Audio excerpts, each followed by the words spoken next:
Hey guys, tonight we begin with something a little less philosophical, but no less fascinating.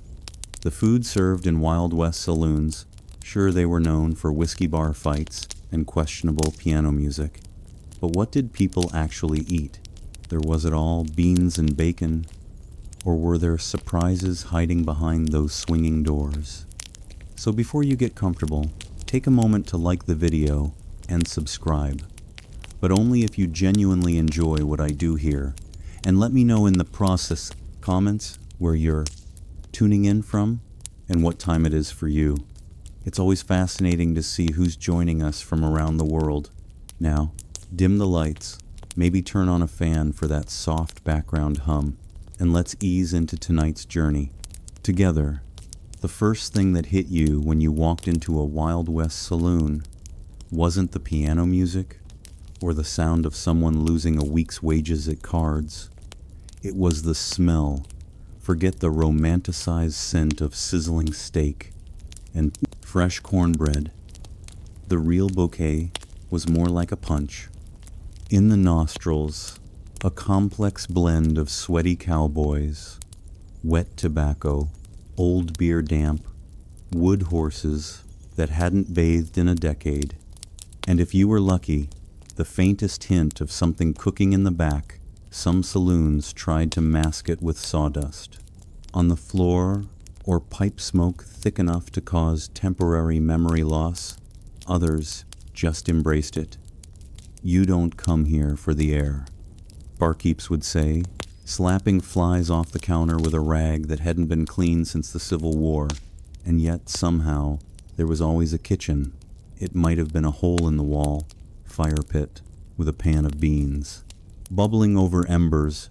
It might have been a grumpy woman in a soot-covered apron stirring mystery stew with a spoon that doubled as a self-defense weapon. But food was being made somewhere, and if you could smell it through the sweat, the whiskey vapor, you were halfway to dinner. That is, if you could find a seat. Most saloons weren't laid out like modern restaurants. There were no servers, no menus, with scripted fonts, just a few splintered tables, some rickety chairs, and one long counter where you could eat, drink, argue, or all three in rapid succession. If you were a regular, the cook might shout something like beans or stew, and you shouted back your choice without looking up. If you were new in town, they'd stare you down trying to guess whether you were going to pay or pass out before the plate hit the table. And that's what made saloon dining so special. It wasn't about taste, it was about survival. You ate what they had, not what you wanted.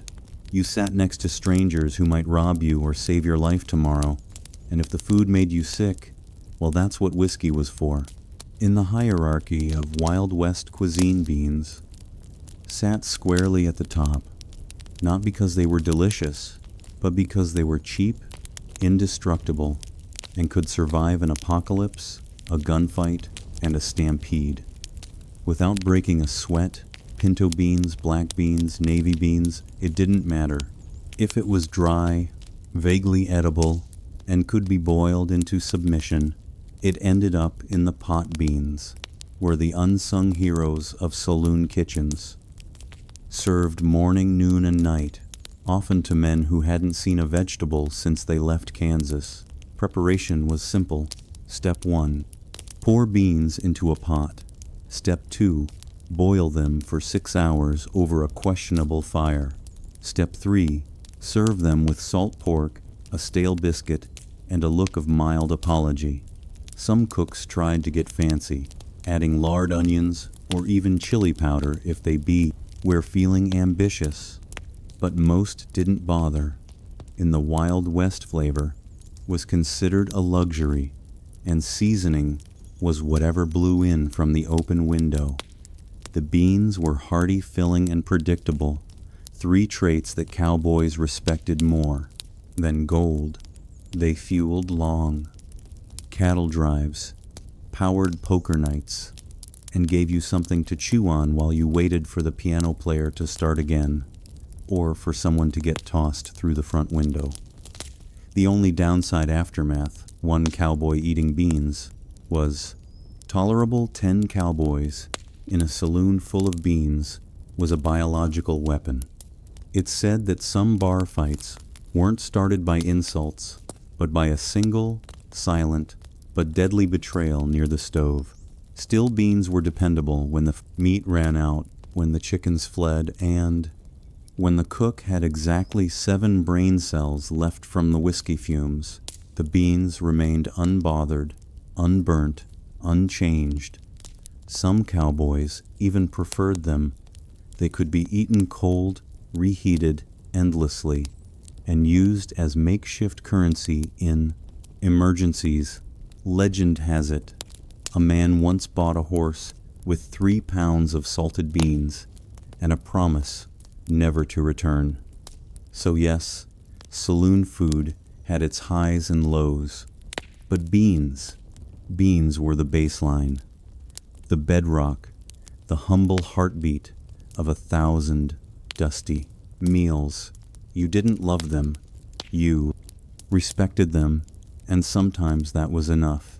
If beans were the soul of Wild West, saloon cuisine salt pork was its slightly greasier backbone, a slab of fat and meat, so tough it could survive a thunderstorm, a bar brawl, and 6 months in a classed saddlebag. Without changing texture, salt pork wasn't bacon, though cowboys loved to pretend it was. It was pork belly, heavily salted and often smoked, preserved in barrels with enough brine to season a small ocean the salt kept it from rotting, and also arguably from being edible cooked right. Salt pork was tolerable, fried up in a hot skillet. Served crispy and sizzling, it had flavor grease and that satisfying crunch that made you briefly forget the rest of your dinner came from a can but cooked wrong, which happened often. It was like chewing a salted boot heel dipped in axle grease. Still, salt pork had its fans. It was easy to transport, hard to ruin, though many tried and gave even the blandest pot of beans a salty punch of joy, or at least a reason to drink more. Whiskey cooks in saloons didn't waste a single bit. The fat used to fry everything from potatoes to biscuits, the rind tossed into stews or given to dogs or to unlucky newcomers who didn't know the difference. One bite and they'd learn real quick that the barkeep wasn't joking when he said chew slow or choke proud. And yes, sometimes the pork was suspicious, a greenish tinge here, a questionable smell there. But in saloons, the motto wasn't, is it fresh? It was more like, did it kill the last guy? If not, you gave it a try. Salt pork was versatile too. It could be diced into beans, slapped on biscuits, fried alone, or gnawed at. Like jerky on long rides, cowboys packed it like treasure, and saloon cooks leaned on it when the chickens ran off or the stew pot got too thin. It wasn't elegant, and it sure wasn't healthy. But in a world where you might ride 60 miles before your next hot meal, salt pork got the job done, and if you survived it well, you were stronger for it. In the Wild West, stew was the great culinary equalizer, hot, vaguely meaty, and deeply suspicious. It was the one thing almost every saloon served, no matter how ramshackle the kitchen. Why?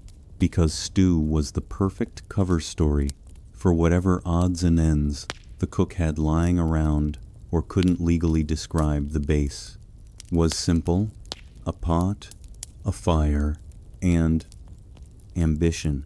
You started with water, maybe some beans or potatoes, and then you tossed in whatever hadn't walked away yet. Beef, sure. Rabbit, definitely. Squirrel, yep. Rattlesnake. If it wasn't biting anymore, toss it in. One traveler once claimed he found a bootstring in his bowl. He wasn't even mad. It was the most chewable part. Meat quality varied wildly. Some stews had tender chunks of beef from the local butcher. Others, well, they had meat, the kind you didn't ask. About if the cook looked nervous. And the dog. Population had recently decreased. You just ate around the chewy bits, and prayed vegetables when available were usually boiled into oblivion. Carrots became orange, smudges, onions disappeared, completely potatoes held on the longest, but eventually surrendered the result. A bubbling brown-gray slurry that smelled way better than it looked, and tasted better than you'd expect. Assuming enough salt spices were a luxury, most stew got its kick from whatever was on the cook's hands or knife. If you got black pepper, you were in a fancy place. If you got chili powder, congratulations. Your sinuses were about to be cleared by force, but despite the mystery, stew was comfort food for the weary cowboy. It was hot, it was filling, and it could be stretched endlessly. By just adding water, one pot might feed a dozen men, or be reheated 3 days in a row, until it developed the consistency and personality of old glue. You didn't eat stew because it was delicious. You ate it because it was. There because it was warm, and because nothing else in town was edible, unless you liked chewing, tobacco, and regret. Just remember, never ask what's in it, because in the Wild West, ignorance wasn't just bliss, it was dinner. Not every cowboy could afford a steak, but nearly every saloon had something bread-like to soak up the stew. That something usually came in one of two forms: soft, flaky biscuits that were heavenly when fresh, or hardtack, which was basically bread's undead cousin. Let's start with the biscuits when done right, which was rare but magical. They were warm, buttery, and flaky, enough to convince a man he'd stumbled into a proper kitchen. Cooks who could make good biscuits were local legends. Some claimed their secret was lard. Others swore by buttermilk. Few probably just had lucky hands and low standards. These biscuits were best served alongside beans or stew, used to mop up whatever broth hadn't burned your tongue. They were often made in cast-iron pans, baked over open flames, and served with a suspicious chunk of butter or a splash of molasses, if the place was fancy. And then there was hardtack, a slab of flour and water baked until it could survive nuclear winter, originally made for soldiers and sailors. It found its way west, thanks to one simple fact: it never went bad. It also barely qualified as food. Eating hardtack required strategy. First, you'd inspect it for weevils, which wasn't a deal breaker, just an added crunch. Then you'd soak it in stew, coffee, or whiskey until it softened. This could take anywhere from 10 minutes to 2 presidential terms. Even after soaking, chewing hardtack was a commitment. You didn't just eat it, you grappled with it.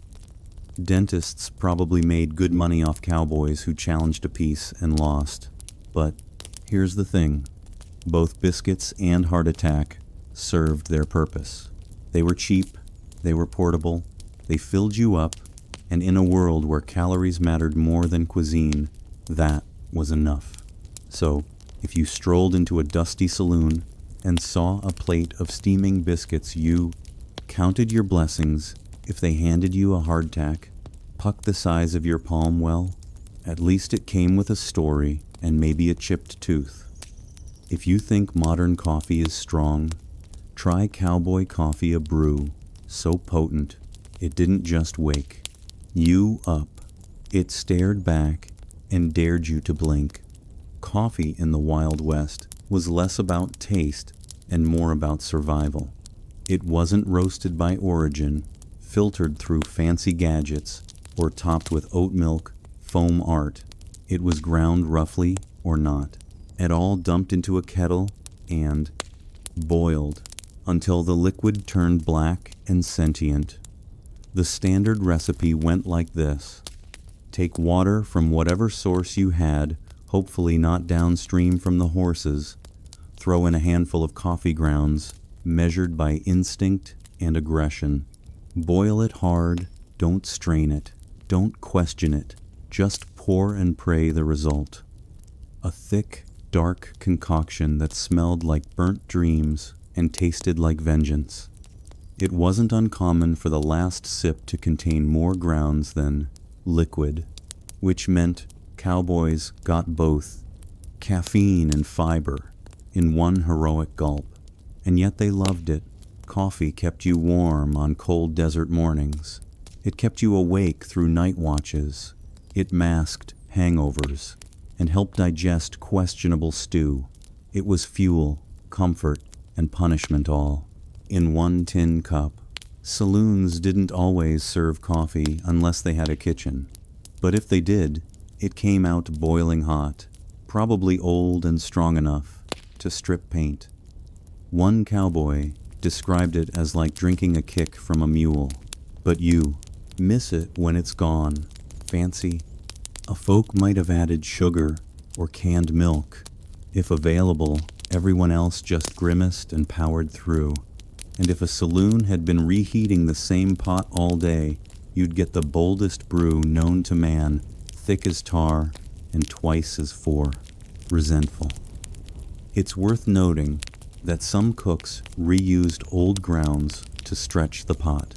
This economy method led to coffee that tasted like disappointment and regret, but it still counted because in the Wild West, you didn't drink coffee. For pleasure, you drank it. To feel alive and stay that way in the Wild West. Meat wasn't just food, it was currency status, and occasionally a test of bravery. If you could afford it, you might walk into a saloon and order a steak. What you got depended entirely on luck, timing, and place. Whether the cook held a personal grudge against your face, steak, in theory, was a luxury. In reality, it was often a tough, overcooked slab of beef that had been fried in a pan, with lard scorched into obedience, and served with exactly zero garnish if you asked for it. Medium rare, the cook would just stare at you until your mustache wilted when fresh beef wasn't available. And, let's be honest, it usually wasn't saloons. Turn to other options. Dried jerky, salted buffalo, occasionally venison, or even wild boar, if someone had gotten lucky on a hunt, and by lucky we mean managed to hit it and drag it back before the buzzards did in mining towns or far-flung settlements. Meat got more creative: squirrel, stew, rattlesnake roast, jack rabbit, with seasoning if it had, legs, and didn't belong to a customer's horse. It was fair game. Sometimes you were served meat, and no one told you what it was. That was a sign to eat quietly and not ask questions if you chewed too long or found something. Resembling a whisker, you just sipped your whiskey, nodded solemnly, and accepted your fate. There was also the risk of age. Some meats had been hanging around long enough to earn names. Cooks would slice off the bad parts, drown the rest in gravy, and tell you it was well-aged. If your plate twitched when you poked it, you were entitled to one raised eyebrow, and nothing more. Still, when the meat was fresh and the cook wasn't drunk, you might get a real meal, a sizzling slab of beef, a fried egg on top, and maybe a biscuit. On the side, a plate that reminded you why people survived gunfights for this. But most of the time, you ate what was there and hoped it didn't eat you back in a Wild West saloon. Dessert wasn't really a category. It was more of a happy accident, the result of a cook, with spare ingredients and a tiny sliver of mercy. But if there was one reliable Swedish comfort, it was cornbread, made from simple cornmeal water or milk lard, and sometimes a dash of baking powder. If the cook remembered cornbread was the Swiss Army knife of the frontier menu, it could be baked in pans, fried in skillets, or even dropped by spoonfuls into boiling stew. If someone was in a hurry or lazy alone, cornbread was dry, crumbly, slightly sweet, depending on who made it, and always best served a fresh, which meant it was almost never fresh. More often, you'd get a wedge that had been sitting near the stove since sunrise, hardened like a miner's conscience. But here's where the magic happened. Molasses, a dark, sticky, syrupy miracle that turned dry cornbread into something just shy of glorious.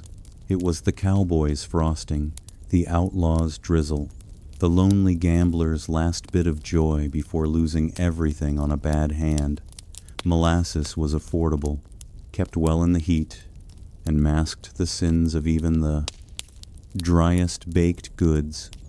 If a saloon had a barrel of it, you were in luck.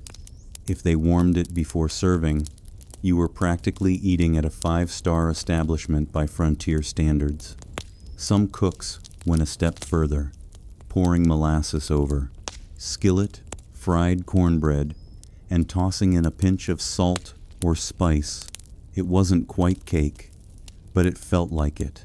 If you'd been chewing jerky and heart attack all week, cornbread with molasses became the default dessert, quick, cheap, filling, and sweet enough to calm your nerves. After a rough ride or a close call in the poker room, no icing, no whipped cream, no frills, just grit grain and gooey satisfaction. And for many, it was more than enough, because when your life involved cattle drives, dust storms, and the occasional shootout dessert didn't need to sparkle. It just needed to remind you that not everything in the West was trying to kill you. If you were lucky enough to stumble into a saloon before noon, preferably sober and not bleeding you, might have been offered eggs and chicken. And if so, you were in the presence of a miracle or a trap. Let's start with the eggs. Fresh eggs in the Wild West were gold. Not actual gold, but nearly as rare. And equally fragile chickens weren't raised for fun. They were cranky, prone to wandering, and occasionally stolen, eaten, or lost to foxes. If a saloon had eggs on hand, they either had their own chickens, a local supplier, or a secret smuggling operation from the next town. Over what kind of eggs were they? Hopefully, chicken, possibly duck, maybe something else you learned not to ask. You ordered eggs, and what you got depended entirely on the cook's mood and the egg's age. Some were scrambled to disguise color, others were fried until the yolks turned to leather, and if it wobbled when it hit your plate, that was a sign from the universe to order whiskey instead. As for chicken, it was on the menu, but not often. If it said fried chicken, what you'd probably get was a scrawny bird that died angry, tough, bony, and fried in lard until the flavor tapped out. Chicken wasn't always worth the chewing, but it was meat. It was hot, and it wasn't beans again. So folks ate it gratefully. You might get a drumstick the size of your thumb, or a whole quarter roasted on an open flame. You might also get a feather in your gravy. And that was just part of the charm. Breakfast offerings of eggs and chicken were a status symbol for saloons, they said. We have food that didn't come from a can or a barrel if the eggs were warm and the chicken wasn't dry. You'd tell your buddies for weeks, and if it gave you food poisoning, well, that was just the West, reminding you who was in charge. Still, there was something hopeful about ordering eggs. They meant morning, they meant survival, and just maybe they meant you'd live to drink again by nightfall. In a Wild West, saloon pie was more than just dessert. It was a statement. If you saw a pie sitting on the bar, steam rising, crust golden scent of apples, wafting through the smoke and whiskey. You knew this saloon meant business. You also knew that someone in the kitchen had put in real effort, which was practically a love letter in a land of bean slop and overcooked pork. Now, don't get ahead of yourself. Pie in the Wild West wasn't a perfect lattice-topped pastry with farm, fresh fruit. It was a rough, rustic affair, uneven crusts, fillings made from canned or dried fruit, and usually served lukewarm at best. Whipped cream, not unless a cow followed you into town. The most common varieties were apple, peach, or berry. Berry being a flexible category that sometimes included raisins or things that only vaguely resembled berries. If the cook had a sweet tooth, you might get a dash of cinnamon. If not, you got crust, sugar, and optimism. Still, pie was a rare treat. Most cowboys hadn't seen one since they left. Home and saloons knew that offering pie gave them a competitive edge. A good slice could pull customers from 2 towns over. And if the pie was warm and flaky, you better believe someone would threaten to shoot over the last piece. There are recorded stories and a few exaggerated legends of poker games that ended in gunfire over dessert disputes. You took the last slice was as valid an offense as cheating at cards in a world where men had been stabbed over spilled whiskey pie was practically sacred. Of course, not all pies were created equal. Some were mostly crust, some were experimental, some had fillings that hinted at being fruit once in a previous life. But if the stars aligned, the cook was sober, the oven was hot, and the fruit wasn't fermenting, then that pie was something to remember, because in the dust and grit of the frontier, a slice of pie wasn't just food. It was hope, served on a tin plate cheese. In the Wild West was a lot like a poker game full of risk, a little bluffing, and a strong chance you'd regret your choices the next morning. It did exist, yes, but only if you knew where to look. And even then you had to be brave, because cheese wasn't shipped in tidy wheels wrapped in wax paper. It was made locally often by someone who once read about dairy fermentation while drunk. Most saloon cheese came in 2 varieties: hard, yellow, and suspiciously sweaty, or soft, crumbly, and slightly aggressive to the nose. Refrigeration that was a luxury, so unless it was a particularly cold month or the saloon was near a cave, chances are your cheese had developed a personality. It might be cheddar, it might be something vaguely Swiss, it might be a lump of dairy guesswork with salt on top, and if it squeaked when you bit into it, well, that was between you and your jaw. Cheese was usually served in chunks alongside bread jerky, or if you were lucky, a pickle. It helped balance out the saltiness of everything else and gave cowboys a protein boost between brawls. You could even melt it over beans or toast it on cornbread, assuming the cook was feeling artistic. But beware, some saloons cut corners. Cheese might be old butter gone wrong, or curdled milk pressed into a bar shape and rolled in pepper to distract you. One traveling merchant once said he bought cheese in Nevada that tasted like boiled sock with a rind. He still ate the whole thing, because even bad cheese was still cheese. And in the Wild West, a saloon that offered any cheese at all stood out. It meant the owner had connections to a local farm, or at least access to a cow that hadn't been rustled yet. Offering cheese wasn't about flavor. It was a flex, a symbol of civilization, in a place where most people still bathed with sand. So if a saloon plate came with a slice of cheese, you die it. Sniff it, tap it with your fork, and then eat it anyway. Because in the West, a gamble was just part of dinner. If it could be soaked in vinegar and forgotten in a jar, chances are it was served in a Wild West saloon. Pickling wasn't just a flavor choice. It was a survival strategy. Before refrigeration, saloon kitchens relied on brine and sourness to keep food from crawling off the shelf. Vegetables, eggs, fruit, even meat.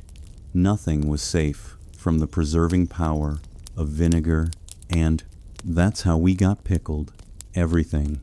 Pickled cucumbers, the classic crunchy, sharp, and occasionally green. They were served as sides, chases for whiskey, or just something to chew on between bad decisions. If you were lucky, they were made, fresh with garlic and spice. If not, they tasted like regret and rainwater pickled eggs, a saloon staple. You'd see them floating in cloudy jars behind the bar. Usually near the whiskey, they looked like ghostly eyeballs and had the texture of sadness some cowboys swore by. Them a quick shot of protein, easy to store, and they mostly stayed down. Others swore at them. Pickled onions, common in mining towns, sharp, tangy, and strong enough to chase off unwanted conversation. One bite, and you could talk downwind of a stampede. Even pickled peaches or pears might make an appearance when dried fruit was soaked in sweet brine to create a dish, both confusing and strangely addictive. It wasn't dessert, it wasn't dinner, it was just wet, vinegary optimism. The beauty of pickled goods was their shelf life. A saloon could keep jars around for months, sometimes years, without worrying about spoilage. And in a place where meat went bad faster than a poker hand, that was invaluable. But let's be honest, not all pickled items were created equal. Sometimes the jars weren't sealed right. Sometimes the cook experimented, and sometimes the pickled things stared back at you. There are tales, possibly exaggerated, of men biting into pickled sausages only to find bones or a label that simply read, maybe pork still pickled foods were part of the Wild West experience. Salty, sour, and strangely satisfying, like everything else that lasted out there. You didn't eat them for pleasure. You ate them because they wouldn't kill you. Probably when food was scarce, the kitchen was closed, or the stew looked like it still had a pulse. Cowboys and drifters alike turned to the most dependable item on the saloon menu. Whiskey. It was always available. It required no preparation, and if you drank enough of it, you forgot you were hungry, or that you'd just eaten a bowl of squirrel. Mystery meat whiskey in the Wild West wasn't aged in oak barrels or curated by connoisseurs. It was rough, raw, and often dangerous, made from corn rye or whatever the barkeep had lying around. It was distilled in back rooms, barns, and bathtubs. The result was a beverage that could clean wounds, strip paint, and fuel a fist fight. Some called it rot gut, others chain lightning, and a few simply referred to it as lunch when beans were burnt and bread was moldy.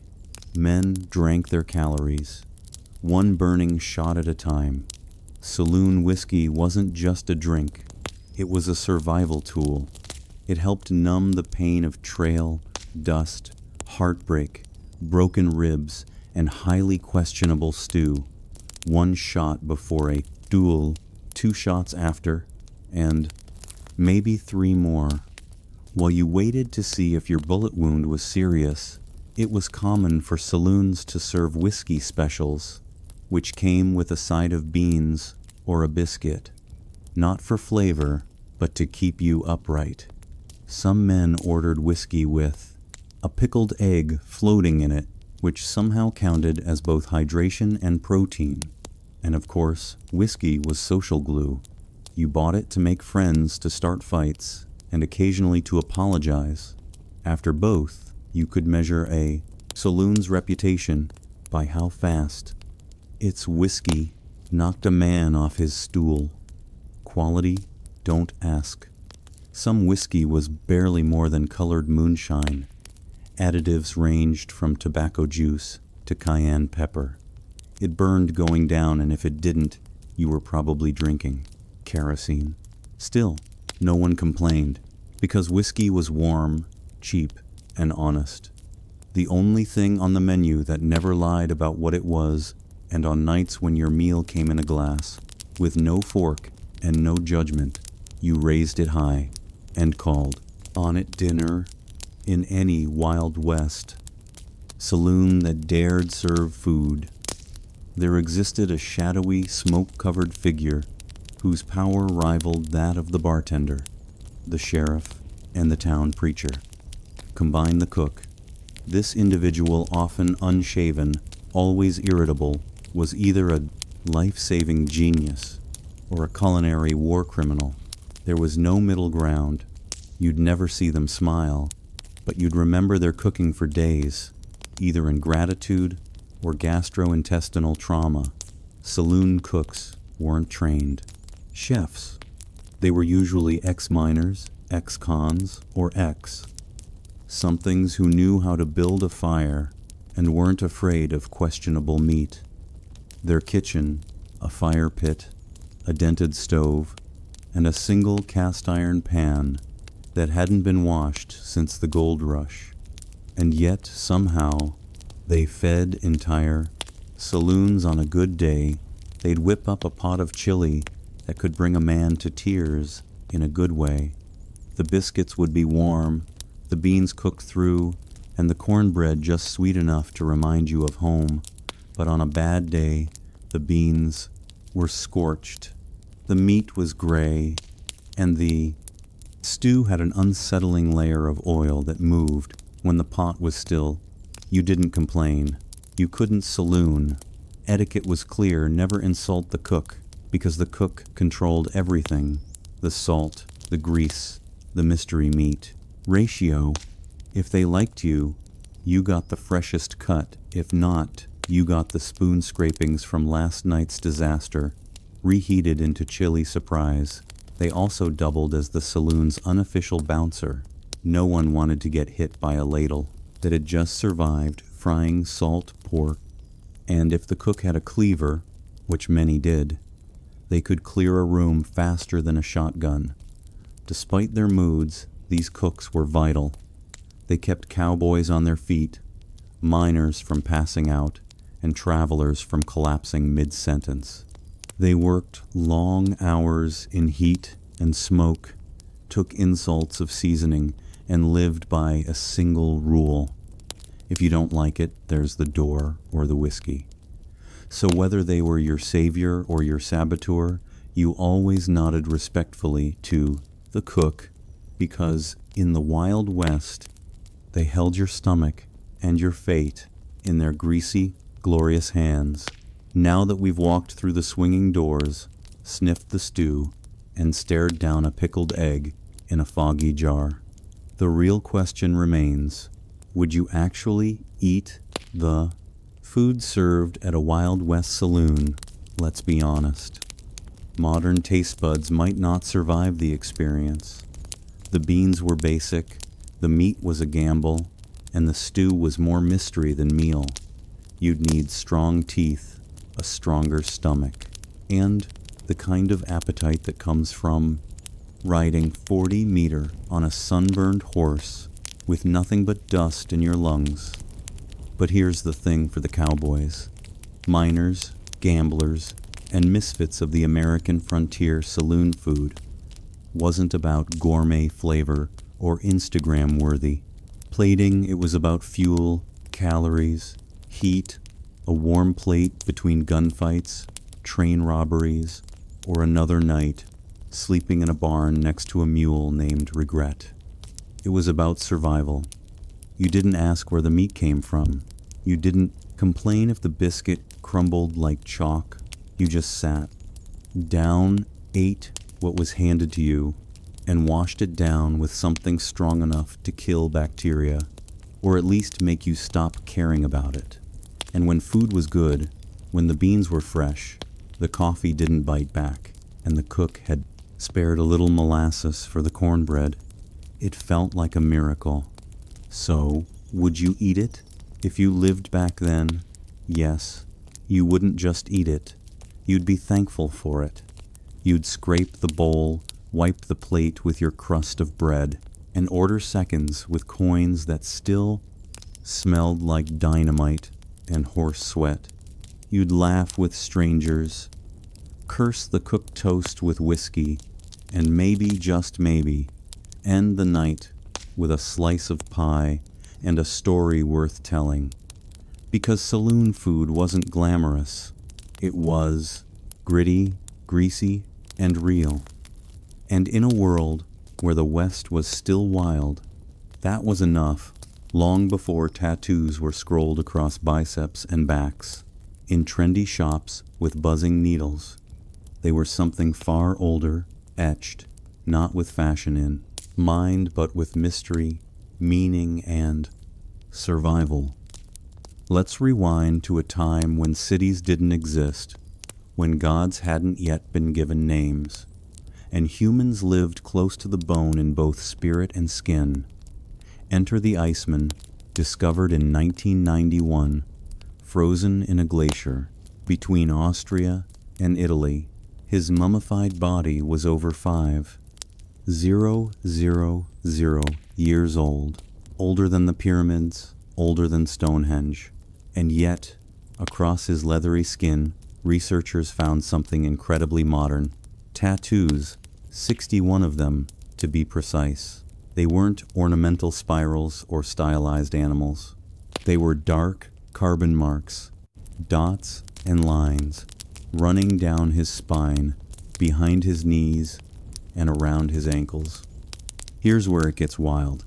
The locations of Ötzi's tattoos matched known acupuncture points. Was this a primitive form of enneal pain management, an ancient healing technique, or something more spiritual? A rite of endurance carved directly into the flesh. We'll never know for certain, but one thing is clear. Even in the Stone Age, humans were already marking their bodies with purpose, and Ötzi wasn't alone. In ancient Egypt, tattoos appeared predominantly on women, including priestesses and dancers. These weren't decorative butterflies or names of lost lovers, but rather symbolic patterns, often placed around the abdomen, thighs, and chest some. Scholars believe these tattoos were intended to offer protection during childbirth, to channel fertility, or to ward off evil spirits like spiritual armor drawn right onto the body. Even in Nubia, south of Egypt, archaeologists unearthed mummies with animal figures tattooed on their limbs, bulls, crocodiles, symbols of power and survival. Across these early societies, tattoos weren't acts of rebellion. They were acts of reverence, resilience, and ritual. They carried meaning not in ink alone, but in pain, permanence, and belief. So next time you see someone's sleeve of ink at the gym or on the subway, remember they're carrying on a tradition that started not in a studio, but in the ice, in the sand, and in the sacred silence of forgotten millennia. If you ever thought tattoos were just edgy accessories or signs of rebellion, try saying that in front of a Polynesian chief and watch the room go quiet. In Polynesian cultures, tattoos weren't optional or decorative. They were sacred. In fact, the word tattoo itself comes from the Tahitian word tatau, meaning to strike, and that's exactly how it began, with bone tools dipped in soot, rhythmically tapped into the skin with a stick, each strike echoing centuries of tradition in places like Samoa, Tonga, and especially among the Maui of Niue, Zealand tattoos weren't just art, they were identity, a person's moko. The intricate facial tattoos of the Maui could tell you everything you needed to know: their rank, their family, their ancestry, even their personal achievements. The face wasn't just a canvas, it was a living resume, and removing it would be like erasing a man's entire life. Young men would often receive their first tattoos during painful ceremonial rites of passage.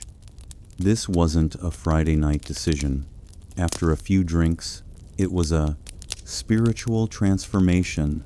The process was excruciating. No anesthetics, no numbing creams, just raw courage and a communal belief in the deeper purpose of the pain. Women, too, were tattooed often on the lips, chin, or thighs, symbols of beauty, maturity, and manner, the sacred power believed to flow through all living things. A woman without tattoos could be considered incomplete, a canvas left blank in a world full of stories. But colonialism, as it often does, tried to erase it. All missionaries arrived with scissors, soap, and shame. They saw the tattoos as primitive, pagan, and unchristian. In some areas, traditional tattooing was outlawed, forcing it underground, like a sacred language, spoken only in whispers.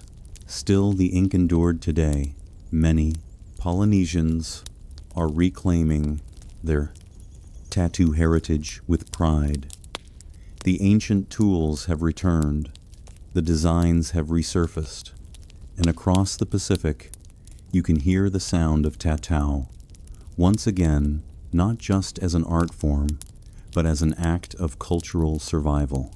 These weren't just marks on the skin, they were, and still are, declarations of spirit, blood, and belonging. Step into the world of toggers, gladiators, and philosophers, and you might not expect to find tattoos. After all, when we think of ancient Greece and Rome, we imagine marble statues and clean, idealized bodies. But peel back the myth, and you'll find ink lurking in the shadows. In ancient Greece, tattoos were originally associated with slaves and criminals.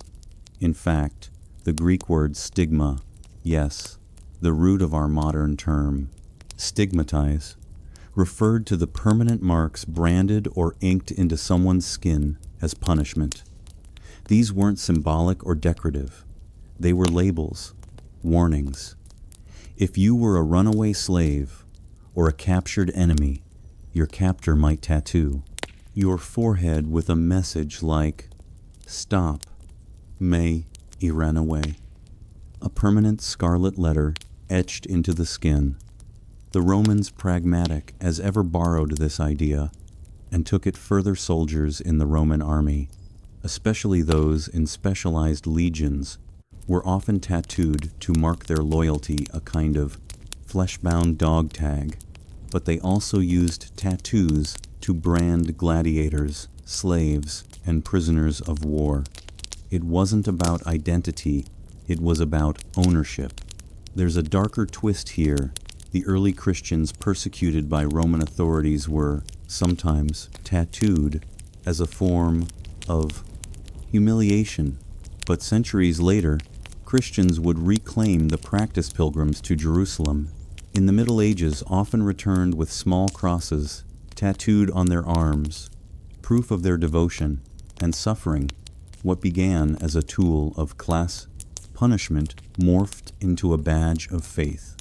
Interestingly, in later Roman times, Emperor Constantine, the same ruler who legalized Christianity, banned tattooing on the face, not because it was cruel, but because the face he declared was made in God's image and shouldn't be defiled. The irony. Bodies were still fair game, unlike in millennia, where tattoos elevated someone's social standing in the Greco-Roman world. They often lowered it. Tattoos marked you as an outsider, a sinner, a slave. But they also told a story, not always, one you wanted, but one you carried forever. In these empires of law, conquest, and spectacle, tattoos weren't about self-expression, they were branding, sometimes literally tools of control, punishment, and power, and like all marks of oppression, they would eventually be reclaimed, while the West branded its slaves and criminals. The East took a more spiritual, symbolic approach to body art, where tattoos could be both sacred protection and social paradox. Let's begin in India.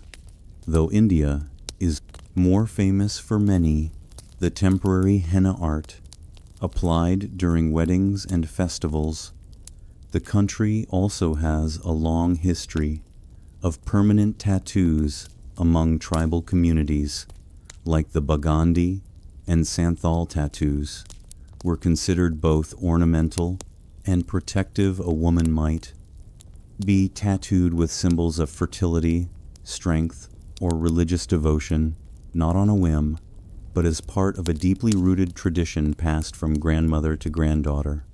These tattoos weren't just for beauty, they were seen as jewelry for the soul, something no thief could steal and no poverty could take away. Meanwhile, in Japan, the story was more complicated in the early days. During the German period, tattoos might have had spiritual significance, possibly used to mark status or ward off evil spirits. But by the time Japan entered its more structured eras, particularly during the Edo period, tattooing took on a whole new life. First, it became punishment. Criminals were tattooed on the face or arm with marks indicating their crime, region, permanently branding them as untrustworthy. Imagine walking into a village and everyone instantly knowing your sins just by reading your skin. But then, something fascinating happened. A counterculture emerged, outcasts, including firemen, laborers, and later, members of the Yakuza, adopted tattoos, not as shame but as honor. They created elaborate full-body designs called arizumi, often depicting dragons, tigers, and mythological figures. These were masterpieces carved into the flesh over hundreds of, quote, painful hours. Each design told a story, a personal legend inked beneath society's judgment. At the same time, Buddhist pilgrims in Southeast Asia developed sapient tattoos, geometric designs, and Pali scriptures believed to offer protection, strength, and spiritual blessings. These were administered by monks using sharpened bamboo or steel rods, and always accompanied by chants and prayer in the East. Tattoos could be holy or taboo, sacred or criminal. It all depended on who wore them and why. But one thing was certain in these cultures: skin was never silent. It spoke of power, punishment, prayer, and pride. As the Roman Empire gave way to the rise of Christianity, the tattoo needle, once a symbol of identity or punishment, began to vanish from the Western world. Why? Because in the eyes of the church, the body was no longer just flesh. It was a temple, and temples apparently weren't meant to be scribbled on the early. Christians had a complex relationship with tattoos on one hand. Some groups adopted tattoos as declarations of faith. Pilgrims traveling to Jerusalem would have small crosses tattooed on their wrists to signify their devotion, a permanent spiritual passport. These were symbols of endurance and survival, proof had made the sacred journey and lived to tell the tale. But that was the exception, not the rule by the early Middle Ages. The dominant message coming from religious authorities was clear: marking the body was a pagan practice, and pagan meant sinful. The Bible, specifically Leviticus 19:28, was often cited. You shall not make any cutings in your flesh for the dead, nor tattoo any marks upon you. I am the Lord." That single line was enough to bury an entire art form across much of medieval Europe. Tattoos became synonymous with heathenism, witchcraft, and heresy. Not something you wanted associated with your name during the Inquisition in monasteries. And Christian kingdoms, tattooing virtually disappeared, reduced to whispers and superstition. But even in this era of suppression, the ink never truly dried in the far reaches of the Byzantine Empire. Some Christian sects still practiced religious tattooing, small crosses etched onto hands and arms, often to protect against Islamic enslavement in Ethiopia Coptic. Christians maintained tattoo traditions as well, marking young believers with sacred symbols as part of spiritual rituals. And among Crusaders, the knights who marched to the Holy Land, tattoos made a quiet return. Some etched small crosses on their bodies, not just as spiritual protection, but so that if they died in battle, they could be buried as Christians, their faith visible even in death. So, while the medieval West tried to erase the art of tattooing, it never quite succeeded.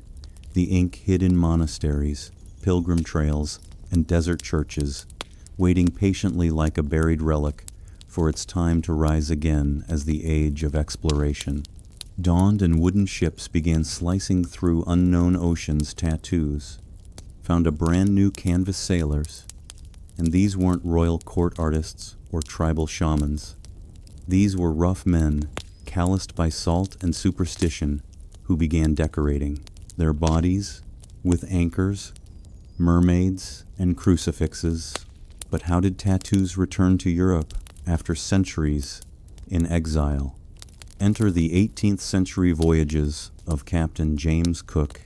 When his crew arrived in Millennia, they encountered entire societies marked in ink, intrigued, amazed. Many sailors got tattooed themselves, both to honor the cultures they encountered, and let's be honest, to prove they'd been somewhere exotic. Returning to port with tattoos wasn't just fashionable, it was a kind of resume, a living record of where you'd sailed and what you'd survived. Soon, tattoos became the unofficial uniform of the seafaring class. But it wasn't just about style, it was steeped in superstition. An anchor on the forearm symbolized stability, a pig and a rooster, often tattooed on the feet, were believed to prevent drowning, since those animals were kept in wooden crates that floated during shipwrecks. Some sailors, even tattooed, hold fast across their knuckles, hoping it would give them the grip to survive rough seas and tangled ropes. And then there were the religious icons, crosses on the back, the Virgin Mary over the heart. Sailors believed these tattoos offered divine protection, an extra layer of spiritual armor when the ocean turned against them, as these inked-up sailors filtered back into European and American ports. Tattoos spread with them, not to the nobility but to the fringes. Dock workers, soldiers, convicts. Tattoos were now the language of the lower classes, the drifters and the daring. Still they held meaning. In the U.S. Civil War, soldiers began tattooing their names and regiments on their arms, a grim preparation in case they died in battle and needed identification, a small, painful insurance policy in a world without dog tags. So while kings and clergy shunned tattoos, the men who mapped the world wore them with pride. For them, each mark was a story, a wound, a charm, a prayer. And when the world ended in waves or cannon fire, it might be the only thing left that told your name. By the 19th and 20th centuries, tattoos had drifted far from temples and tribal rites. In many parts of the world, they had become marks of defiance, especially behind bars. Prisons gave tattoos a new language, a gritty-coated one, spoken in needles, razors, and improvised ink. Let's start in Russia. Under the iron shadow of the Soviet Union, a secret society of tattoos flourished inside the gulags. These weren't decorative. They were biographical, symbolic, ruthlessly hierarchical, a star on the shoulders that meant you, commanded respect, barbed wire around. The neck, you were a lifer, never getting out, a cathedral with domes on your chest. Each dome represented a sentence served. The tattoos told your crimes, your rank, your defiance. But break the code or wear a symbol you hadn't earned. You might find it carved off forcibly with a knife. In Japan, the Yakuza transformed the art of iriumi, once a punishment, into a badge of honor. Full-body suits of dragons, koish, and samurai warriors covered skin from shoulder to ankle often, hidden beneath business suits. Getting tattooed wasn't just an act of rebellion, it was a rite of loyalty, painful, expensive, and permanent in the West. Prison tattoos carried their own meanings in American jails. A teardrop beneath the eye might signal that you've committed murder, or in some cases lost someone. Close cobwebs on the elbows could symbolize long sentences, dots on the knuckles, numbers, acronyms, entire identities, rewritten in ink, hidden from guards, but clear to anyone fluent in the language.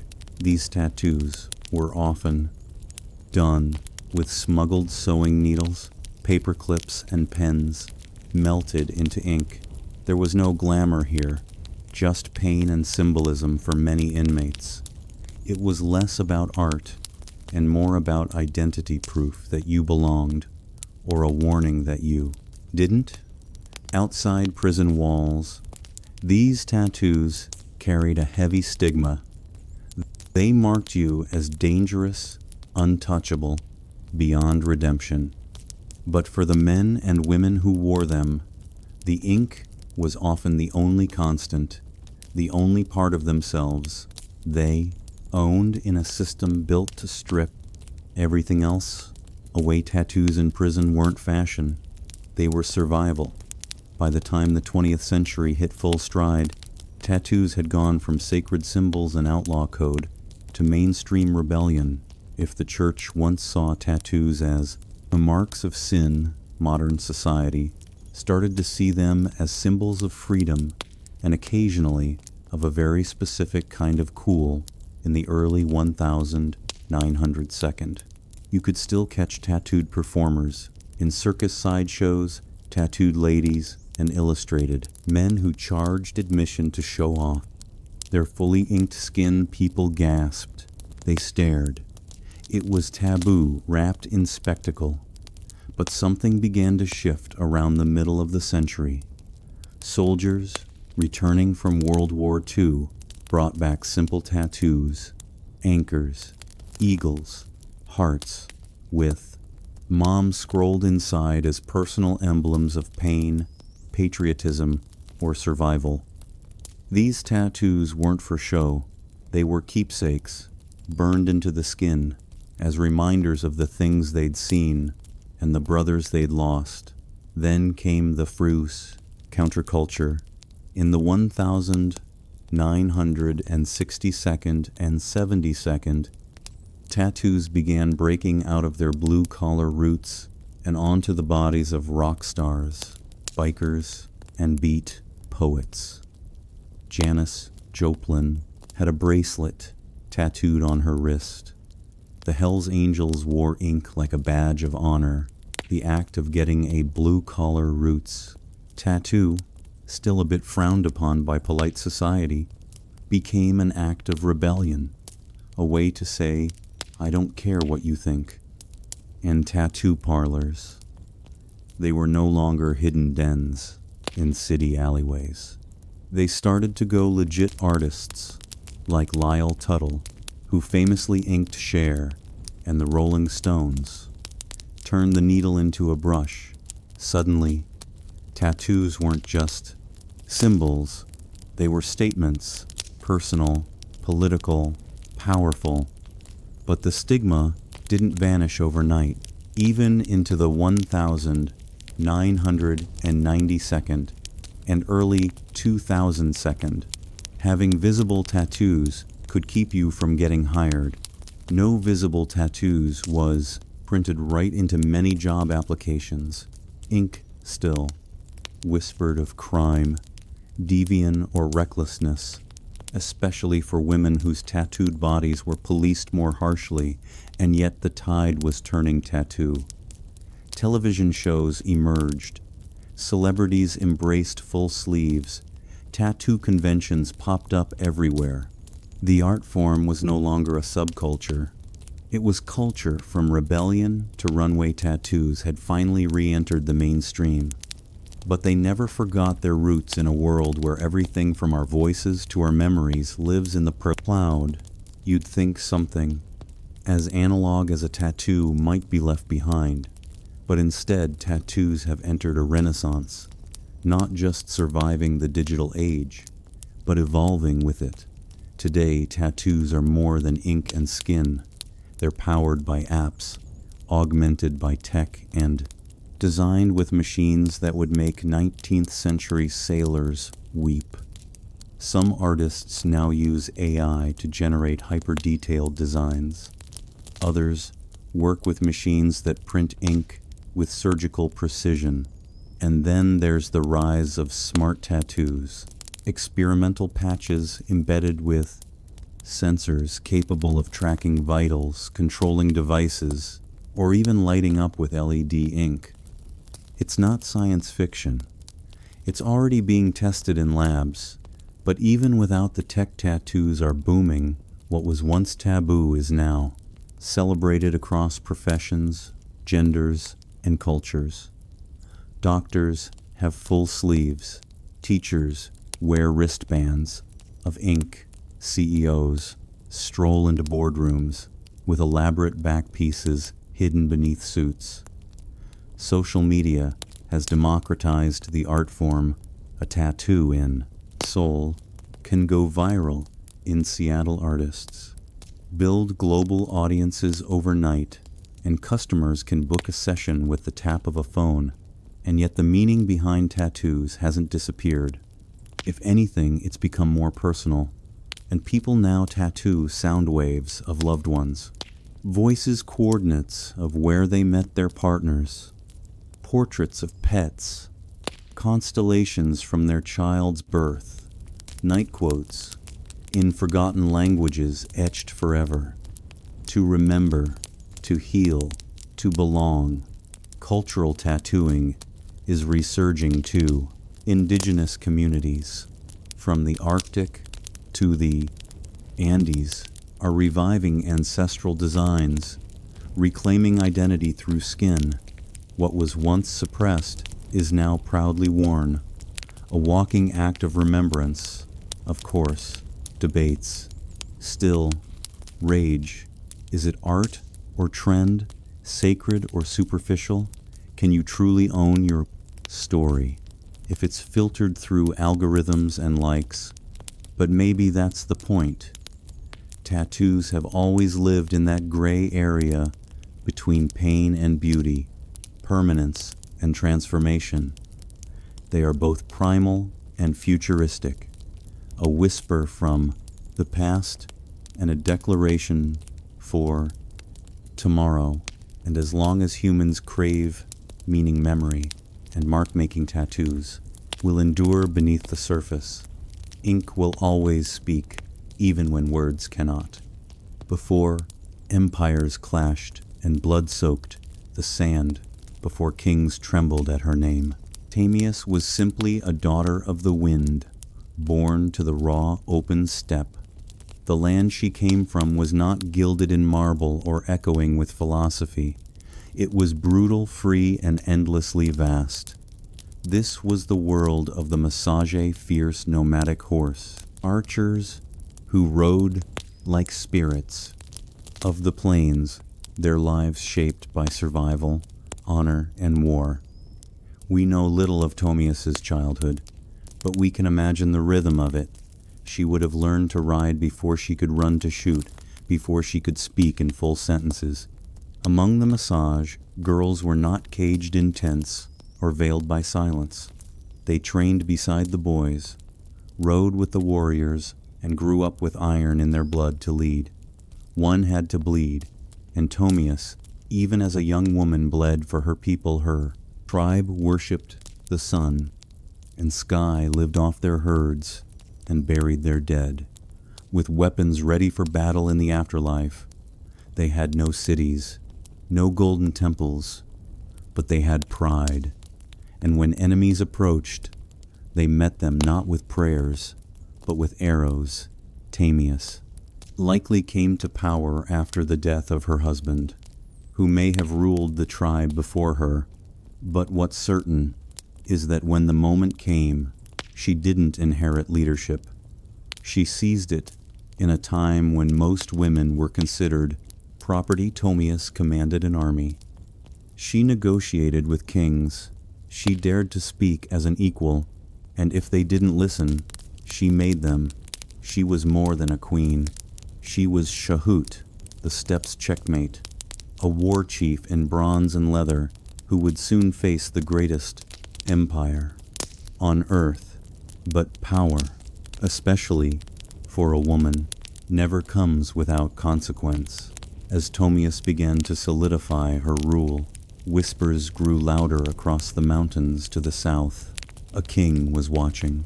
His name was Cyrus the Great, and he wanted more. The stage was set. The steppe wind howled, and Tomius, daughter of warriors, would soon ride into legend, while Tomius reigned over the open steppes far to the south. A different kind of power was rising. Structured, imperial, relentless Cyrus, the great founder of the Achaemenid Empire, had already conquered Lydia in the west and Babylon in the south. His banners flew over deserts, mountains, and cities, where languages changed every few days' ride. But Cyrus wasn't done.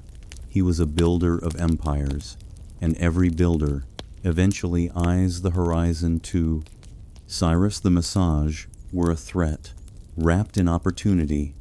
They weren't rich in gold or cities, but they controlled the northeastern frontier, and that meant access to key lands, resources, and trade routes.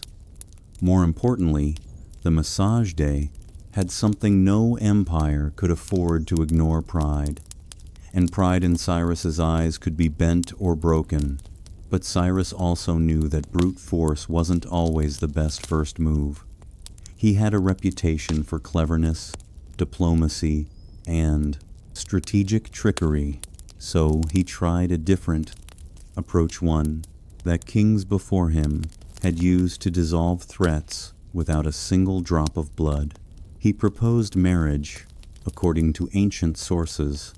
Notably, Herodotus Cyrus sent envoys to Tamiris, offering an alliance through matrimony on paper. It was a royal match, the great king of Persia and the warrior queen of the Megete. But Tomius wasn't naive. She saw the proposal for what it was. Not an offer of love or partnership, but a calculated attempt to absorb her people without a fight. She declined, and that rejection didn't sit well in the halls of Pipolis. With the diplomatic games over, Cyrus shifted to his favorite language: war. He ordered his army to cross the Araxes River, the natural barrier that separated Persia from the land of the Masti. He was going to take what Tomius refused to give. But Tomius was already preparing. She knew the terrain. She knew how her people fought on horseback, fast and furious. And most of all, she knew Cyrus wasn't just coming for land. He was coming to crush a woman who dared to say no. The world's most powerful king had declared war, but he had no idea what kind of fury he had just awakened. On the steppe, Cyrus, the great master strategist and seasoned conqueror, believed he could outwit us he had faced. kings crushed cities and subdued nations to him. The Massage were little more than wild nomads with fast horses and no cities. To defend, he didn't realize he was stepping into the path of someone just as cunning and far more furious. Tamias had warned him. After rejecting his marriage offer, she sent a clear message: cross the Araxes River, and you will regret it. But Cyrus crossed anyway, building a bridge of boats to carry his army into Massage Land. Instead of striking immediately, Tamias pulled her forces back, luring Cyrus deeper into unfamiliar terrain. The Persians found an abandoned camp, well stocked with food, and more importantly, wine, a luxury the nomadic Massageta rarely indulged in. It was a baited trap, and Cyrus took it, perhaps thinking the enemy had panicked and fled inside the camp. He left a portion of his army under the command of General Harpagus, a trusted officer. As the Massage returned under the cover of night, they fell upon the drunk and unsuspecting Persians with deadly precision. The battle was brutal and swift. Among the dead was Sparapises, Tomius's son and a Massage commander. Accounts differ on what happened next. Some say Sparapises was taken alive and, realizing his capture, begged for death and took his own life. Others claim he was killed in the fighting, but all agree when news reached to something inside her shattered and then turned to steel. Her grief was volcanic, but her rage that became legendary. She sent another message to Cyrus. This one wasn't a warning. It was a vow. You may be a glutton for blood, she said, but I swear I will give you your fill. She promised to make the ground run red with Persian blood, and her vengeance would not be quiet. Cyrus had taken her son. He had violated her land. Now he would meet not the queen of the mass, but the mother of a slain warrior, and the last face he would ever see. The next battle would not be a skirmish. It would be an execution.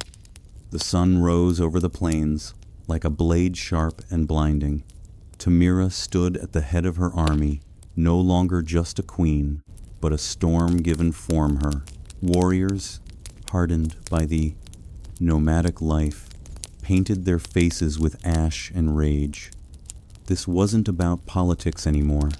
This was about blood. Cyrus, for all his might, had underestimated the Massage. He assumed they would fight like the tribes he had conquered before. Chaotic, uncoordinated, easy to crush. But Tomius had spent her life among warriors. She understood how to strike, not blindly, but with precision. She rallied her forces for a full-scale assault on the Persian invaders. And this time she wasn't holding back. The location of the final battle is lost to history, swallowed by the vastness of the steppe. But what's clear is that Tomius launched a ferocious counterattack. Her cavalry swept across the plains like a tide of knives. They fired arrows from horseback, closed in with axes, and fought like people with nothing left to lose. The Persians' battle, hardened, disciplined, and experienced, weren't expecting this level of organized fury. Tamias didn't just lead her troops, she fought beside. To them, her presence on the battlefield ignited her warriors like wildfire. Every strike was driven by vengeance. Every charge was an answer to her son's death. Cyrus tried to hold the line, but it shattered. The Persians were routed. Many died where they stood. Others fled into the endless grasslands, only to be hunted down. And Cyrus the Great, the man who had conquered Babylon, Lydia, and nearly the known world, fell in the chaos.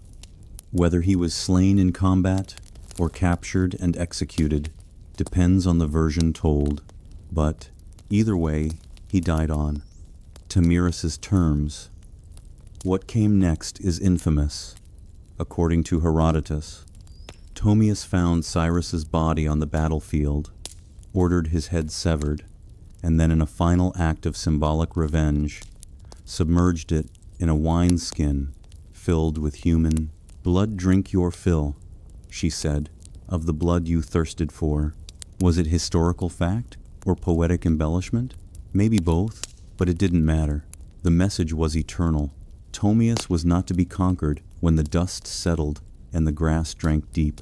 The blood of empire, Ptolemus stood victorious, a warrior, queen, who had done what no king or army before her could. She brought Cyrus the Great to his end. News of the defeat sent shockwaves across the ancient world. The mighty Achaemenid Empire, thought to be unstoppable, had been humiliated by Athenian Cyrus's woman from the steppes. The Persians did their best to downplay the loss, but the death of their founder couldn't be ignored. Cyrus's body was eventually returned and buried with honor in the royal tomb at Passaragi.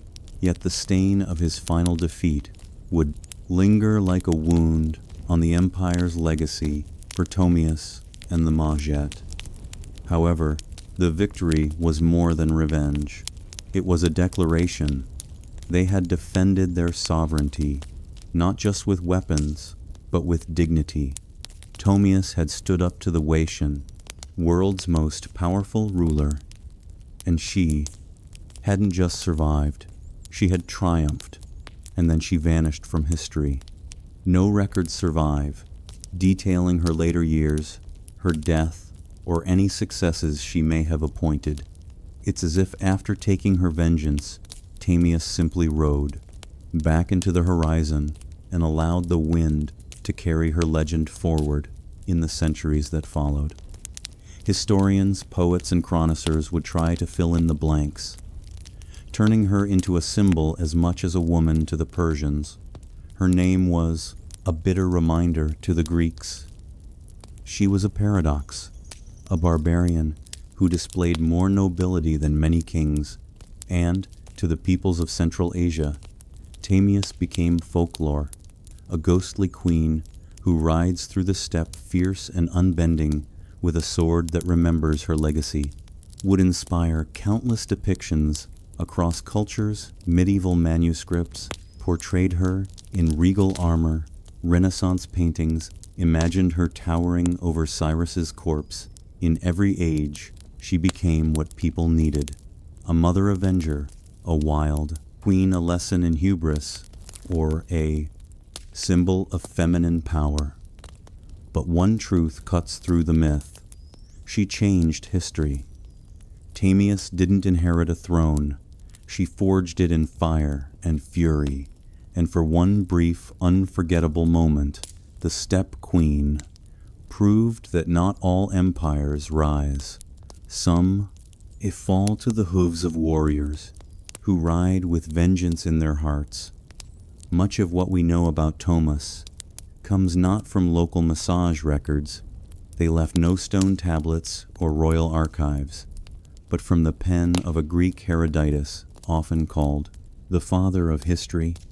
Writing a century after her time, he immortalized Ptolemus in his histories, casting her as a warrior queen of astonishing resolve and terrifying vengeance.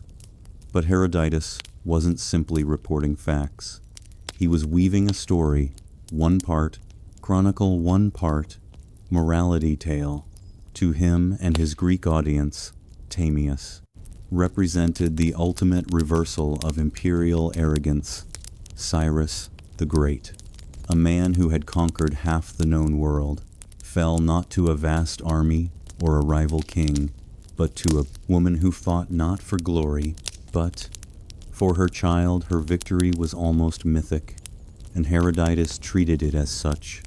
He even detailed her grisly revenge, the wineskin of blood, the severed head of Cyrus, and her damning words, "Drink your fill."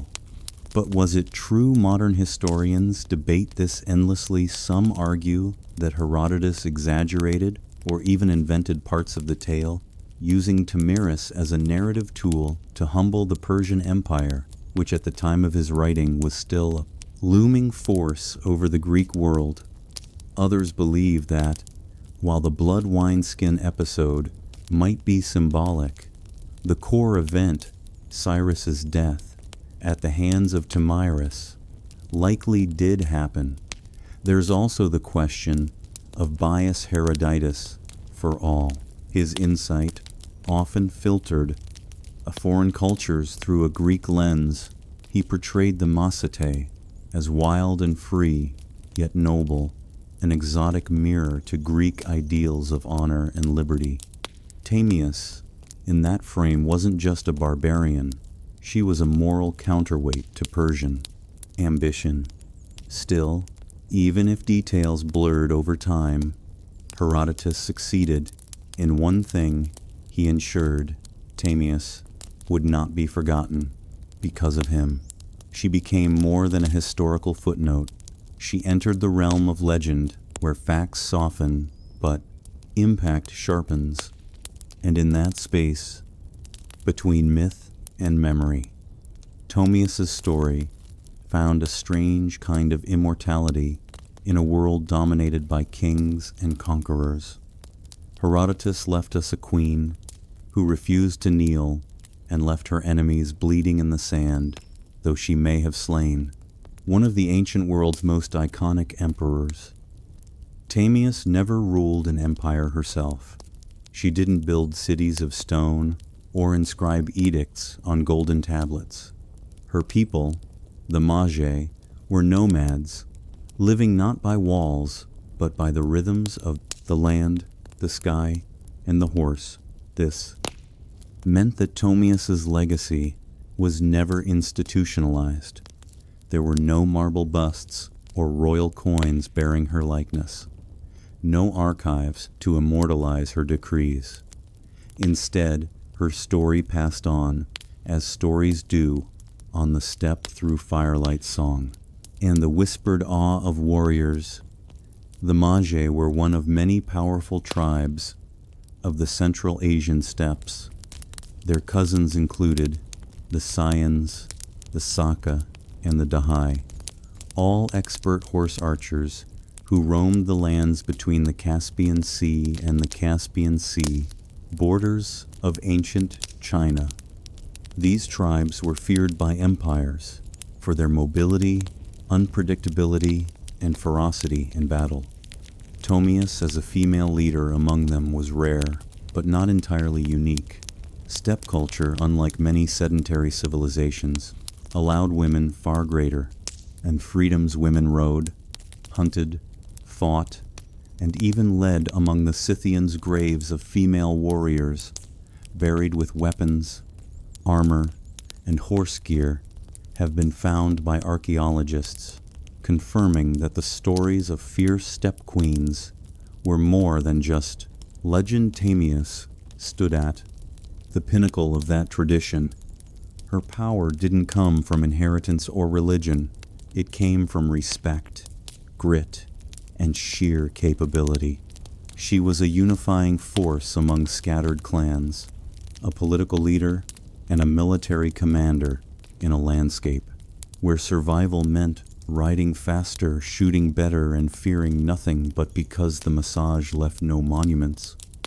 Tomius became a kind of phantom queen, her name echoing only in the writings of outsiders and in the oral traditions of the steppe to the Persian scribes. She was a warning to the Greeks, a marvel, and to her people, likely a memory carried in bloodlines and battle songs. A ghost who rode with them across the plains. Empires may rise and fall in stone, but the stories of the steppe live on in the fourth. Wind and Timerius fierce, grieving and unbroken became its voice. Centuries passed, and the empires that once surrounded the Massagite rose and crumbled. Cyrus's successors built Persilis, fought Alexander the Great, and faded into the dusty footnotes of time, but her legend endured. not in the palaces of kings, but in the hearts of those who refused to bow across Central Asia. She became more than a queen. She became a symbol of female strength, of resistance, of the untamed spirit, of the step in many ways. Tomius embodied a kind of defiance that transcended geography. She was not Roman, not Greek, not Persian, and so her story belonged to no empire that made her dangerous and inspiring. In the medieval Islamic world, chroniclers occasionally mentioned her name, reshaped by language, but never quite forgotten. In some versions, she was praised for her justice and vengeance. In others, she was seen as a savage queen, a reminder that power in the hands of a woman could be both glorious and terrifying. By the time the Renaissance rolled around, European artists rediscovered her tale through the writings of Herodotus painters, depicted her in elaborate armor, standing triumphantly over Cyrus's lifeless body. In one dramatic painting, she holds his severed head aloft, like a trophy, blood soaked and victorious. It was theatrical, yes, but also political. These artists were fascinated by the idea of a woman who didn't just survive in a man's world. She won in the 19th and 20th centuries.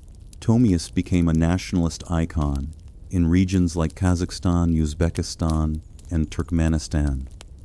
Poets and educators reclaimed her as a historical heroine, proof that the roots of Central Asian identity were fierce, proud, and deeply feminine. Her name appeared in textbooks, statues, and even military ceremonies.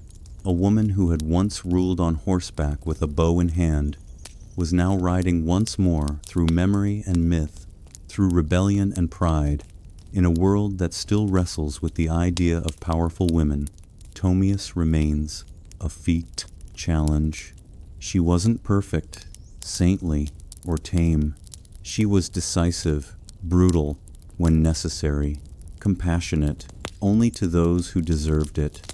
She was resistance in human form, and the blood of empire on her hands was a crown she wore without apology. History tends to favor the builders of monuments, the writers of laws, the kings who carve their names into stone. Tomius did none of these.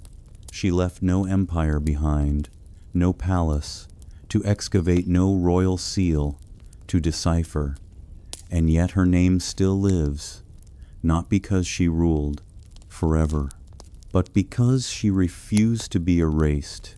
She stands as a contradiction to how history often remembers women not as helpmates or footnotes, but as forces of destiny.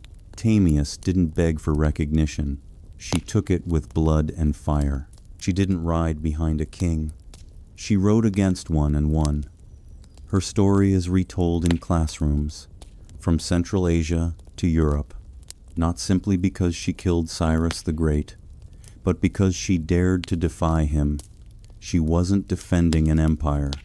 She was defending freedom, a freedom that rode on the backs of horses, that hunted with hawks, that slept under the stars, a freedom that could not be neatly drawn on a map today.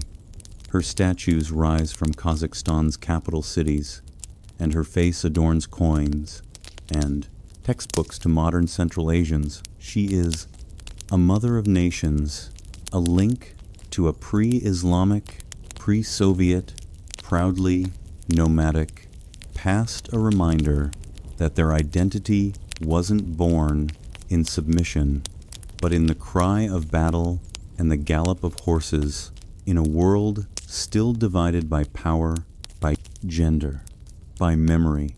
Tomius is a beacon, not just because she killed a great king, but because she taught us something even greater, that dignity is not given.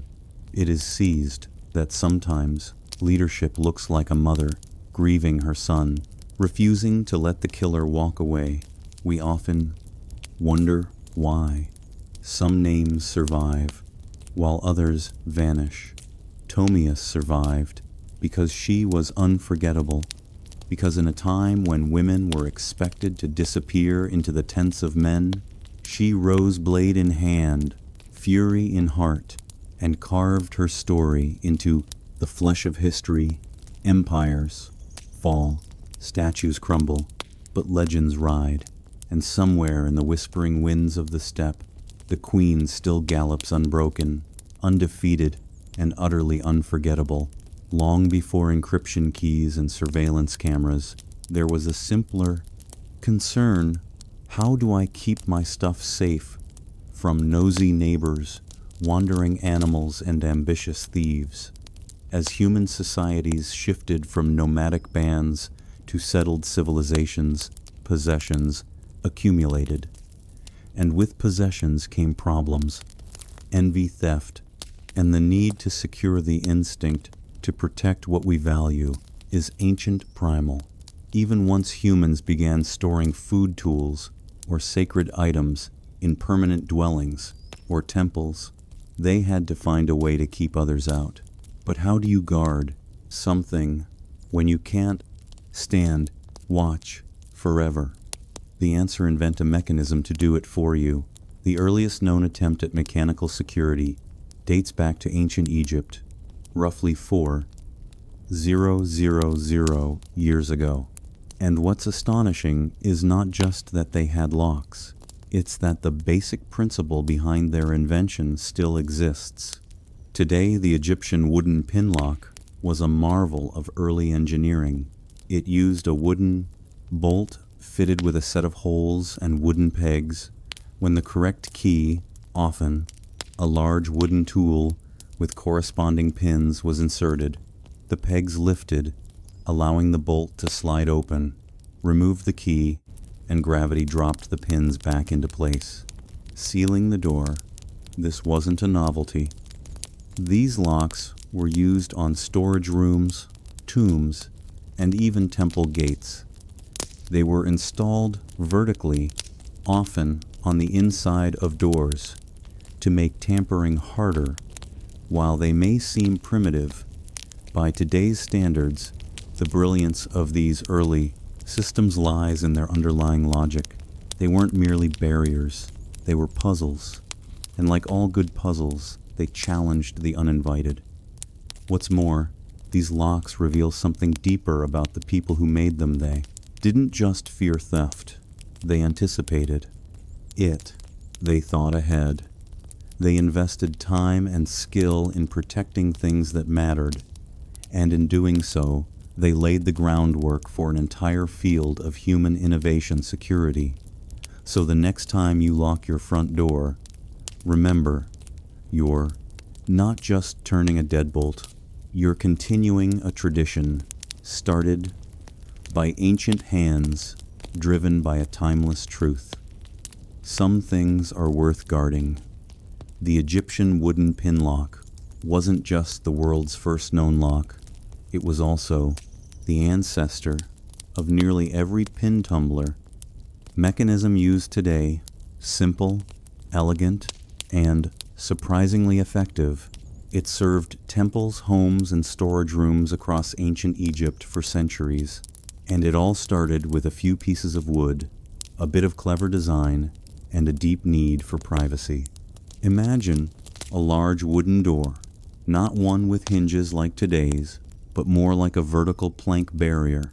On the inside of that door sits a wooden bolt that slides horizontally to block the entrance. But embedded within that bolt are several holes, and inside each hole rests a wooden peg. Those pegs drop into slots cut into the door frame itself, preventing the bolt from sliding open. It's locked. Now here's the magic: the key. A large wooden implement resembling a modern toothbrush has corresponding pegs or pins that match the positions of those in the bolt. Insert the key into the bolt, and the pins inside are pushed up just enough to clear the frame slots. Once lifted, the bolt can slide open freely. Remove the key, and gravity does the plast, rest the pins, fall back into the frame holes, relocking the door. It's mechanical memory, without springs or gears, just wood weight and ingenuity. What made this system so impressive was its balance of complexity and reliability. It was relatively easy to craft using available materials, but hard to bypass without the correct key. And since each lock was slightly different, thanks to hand carving keys, weren't interchangeable. Your lock was your lock. These pin locks weren't reserved just for the rich or royal, either archaeological findings at sites like Nineveh, and even later at Persian and Assyrian locations, show the concept spread widely across ancient civilizations. Egypt may have invented the idea, but the lock had legs beyond practical use. These locks carried symbolic power in tombs and sacred buildings. Locking something wasn't just about physical protection. It signified reverence, finality, the belief that certain things should remain untouched unless you were worthy enough to possess the proson. Key security in ancient Egypt wasn't just a function, it was a statement. While Egypt gave us the earliest mechanical locks, ancient Mesopotamia pioneered a very different form of security, one that relied less on mechanics and more on identity in the land between the Tigris and Euphrates. Security wasn't sealed with bolts and tumblers. It was pressed in clay with symbols, authority, and trust.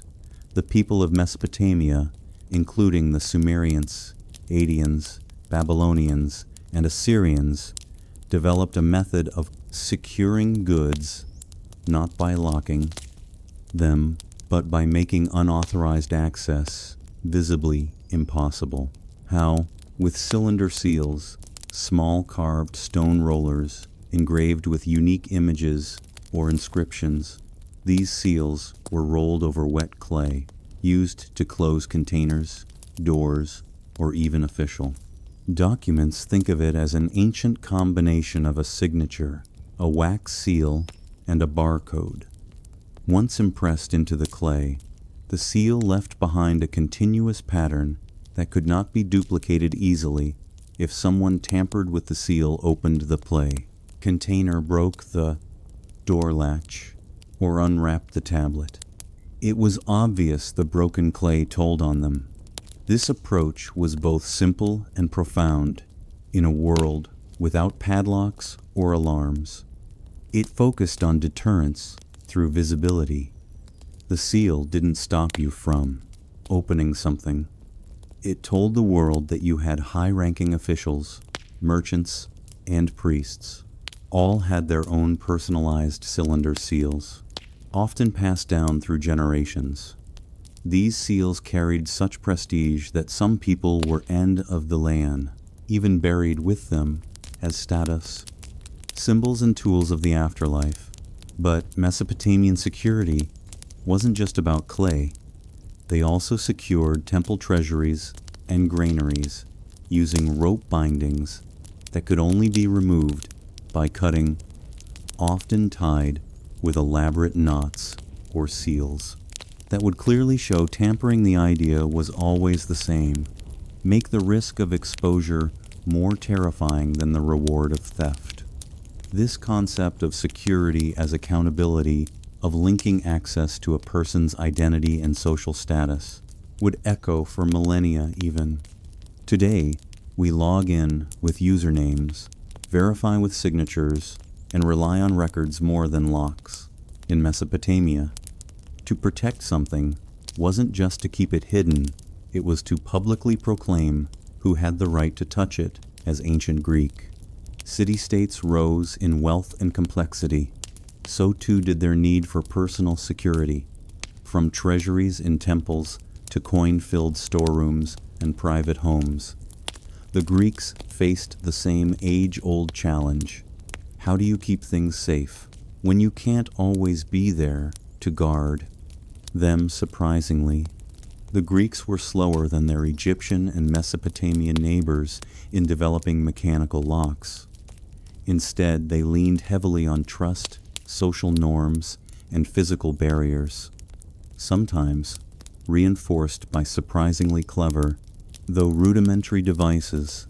One such innovation was the bar and pin lock, used mostly for doors and chests. It consisted of a horizontal bar placed across a door on the inside, with a hole through which a key could be inserted from the outside. To lift the bar, these keys were often large flat iron rods, shaped like the letter F or P. They weren't the most discreet.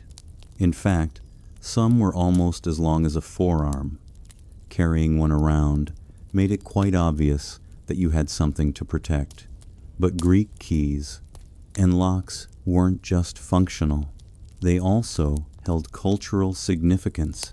Being entrusted with a key symbolized authority and responsibility. In Homer's Odyssey, Penelope is described as holding the key to Odysseus's storeroom, symbol of her power within the household. However, Greek locks had limitations. They were often crude, easily forced, and dependent on physical size more than subtlety.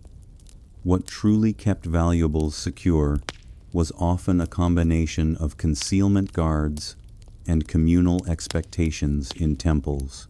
And state treasuries rooms were sealed with rope and wax, with the city-state holding multiple keys, requiring several officials to be present to open a sacred store.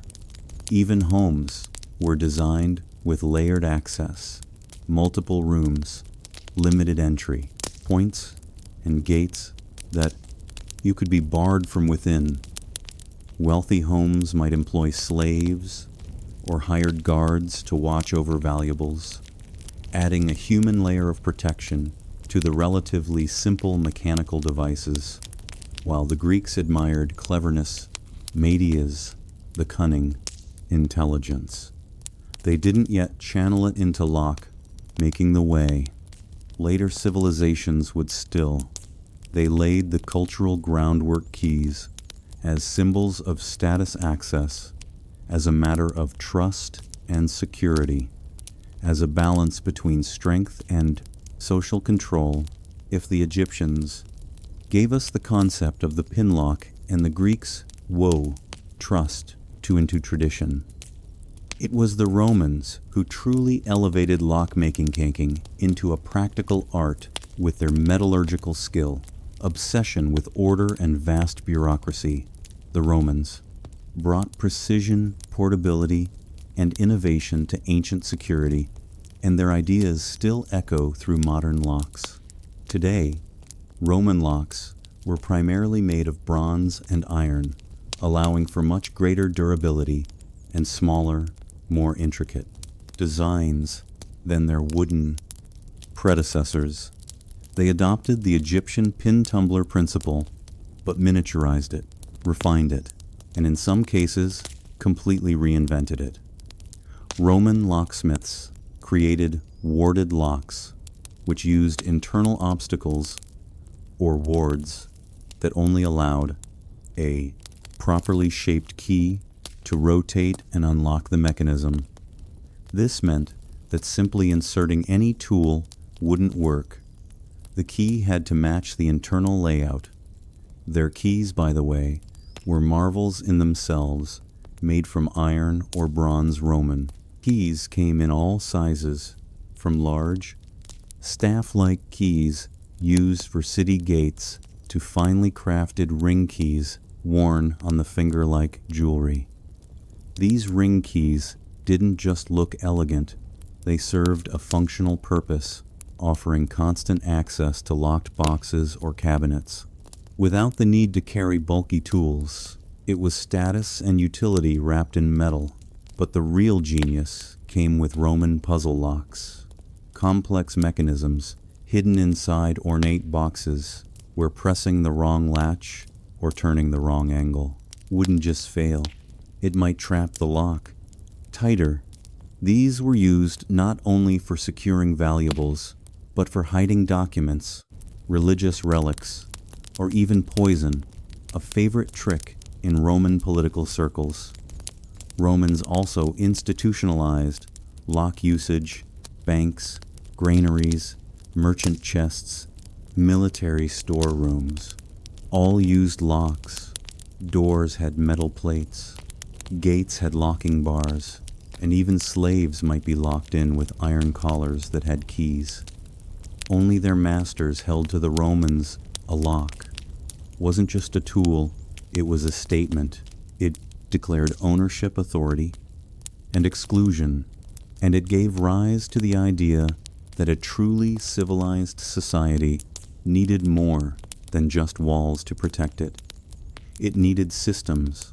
While the West was forging intricate metal locks, ancient China took a path that blended practicality with philosophy.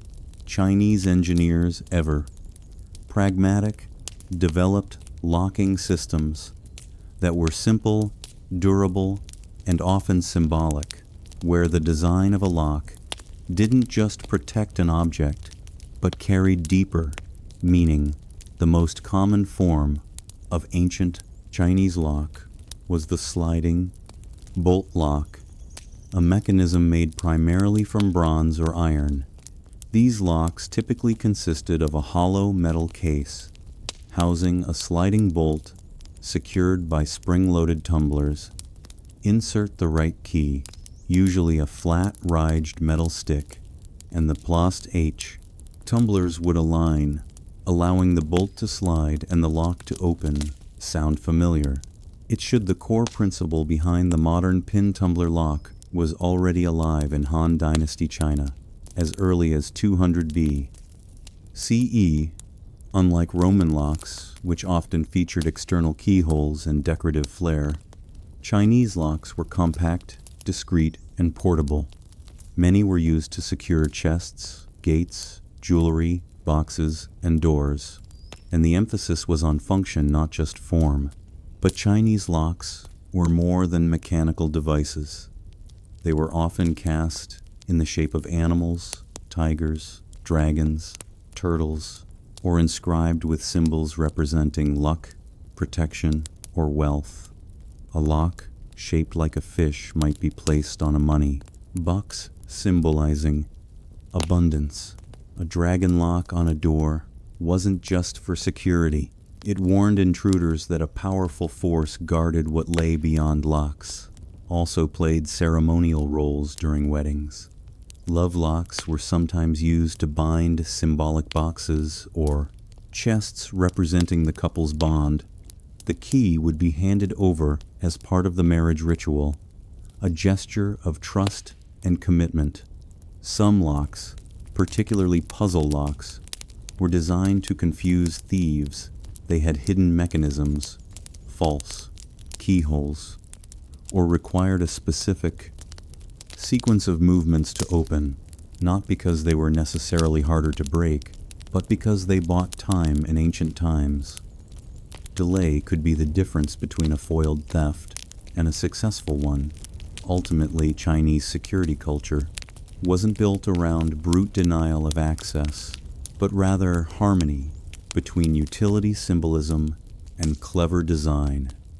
In that blend of form and function, they developed a quiet legacy, one that continues in subtle locks and symbolic rituals to this day. In ancient India, security was less about brute force and more about clever concealment, symbolic barriers, and layered protection, blending spirituality with ingenuity. Indian locks weren't just meant to keep people out.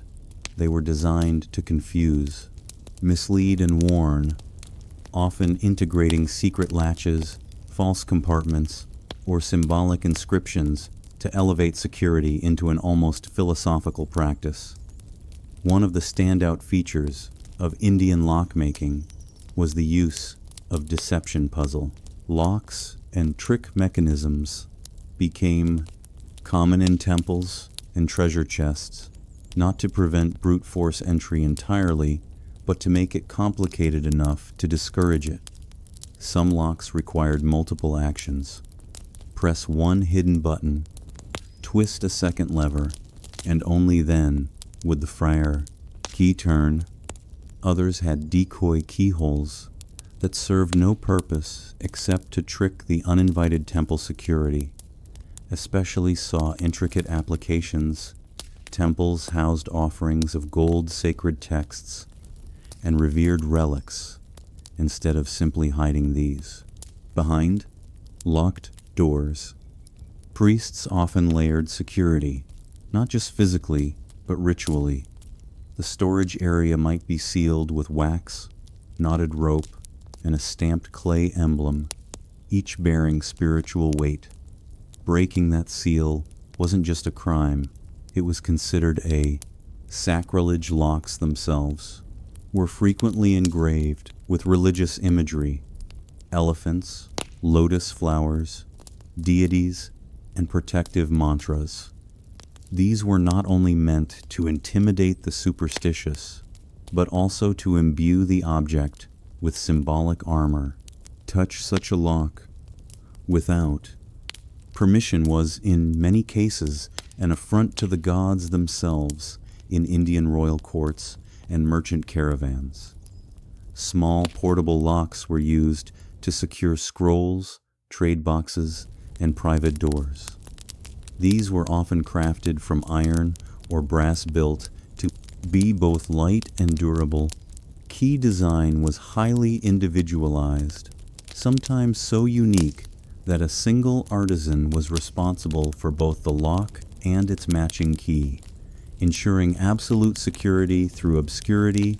And like elsewhere in Asia, locks sometimes carried ceremonial roles in marriage, rituals, or inheritance rites. The unlocking of a sealed chest represented not just access to material wealth, but the transfer of trust, legacy, and duty for ancient India. The best lock didn't merely block it, puzzled, it protected, and it whispered, "Only the rightful may pass."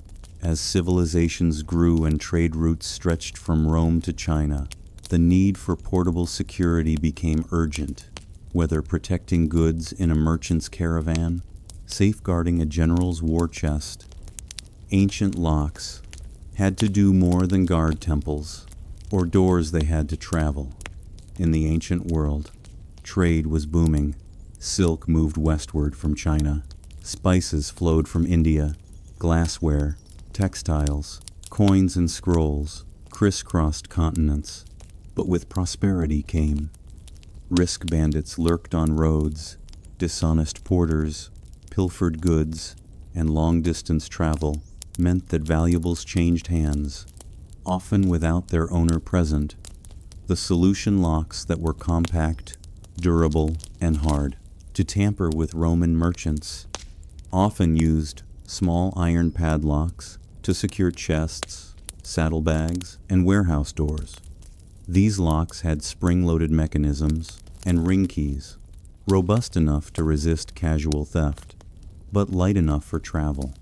They were found from Britain, Syria buried in ruins, or rusted shut in shipwrecks.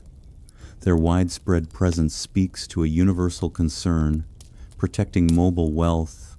Chinese traders and officials used portable sliding locks, often made of bronze attached to chests or carts.